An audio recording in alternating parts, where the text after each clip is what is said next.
పంట లేదు, 7 పంట రూపాయి పంట లేదు. అట్లా తాగదామంటే కూడా నీళ్ళు లేవు.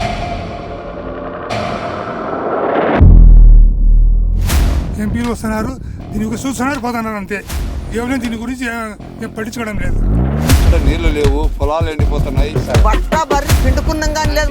మా 4 ఎద్దులు కట్టుకుంటే ఇప్పుడు 100 నెలలు 300 ఎకరాలు ఉంటుందట. ఎవరికి రాలే నీళ్ళు. 2 ఎకరాలు కలిసి 2 బటారాలు అయ్యాయి. మొన్న వచ్చింటే నువ్వు తెలుస్తుండే 6, 8, 9 టెంపుల్ పోయేవా. ఈ సంవత్సరము వలస బాట బట్టి 2 ఊళ్ళు ఖాళీ అయిపోయినాయి. మనిషి సంకల పిల్లని పెట్టుకొని అట్లే బతకాలి. మరి కరువు పడేది మేము చేస్తాం. ఎక్కడ నెల తెచ్చేయాలి ఇద్దరు. ఈ రోజు ఊర్లన్నీ ఖాళీ అయిపోతుంటే ఏ ఎమ్మెల్యే కూడా అక్కడ పోయి పరిస్థితి చూస్తలేనటువంటి పరిస్థితులు.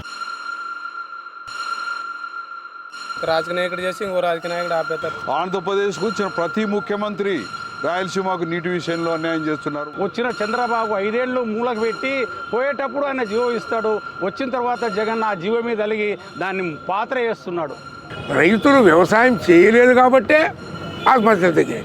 వ్యవసాయం చేస్తే ఇప్పుడు ఆత్మహత్యలు తప్పవు. అని చెప్తే నేను తెచ్చేవాళ్ళు ఎవరేడా? మమ్మల్ని అరెస్ట్తో భయపెట్టలేరు, జైల్లో పెట్టి మమ్మల్ని భయపెట్టలేరు అనే ఒక సందేశాన్ని చాలా గట్టిగా, చాలా స్పష్టంగా ప్రపంచానికంతా వినపడడానికి ఈరోజు నిజదర్శన దీక్ష కార్యక్రమాన్ని ఏర్పాటు చేసుకున్నాం. రాయలసీమ జై జై రాయలసీమ, జై జై రాయలసీమ.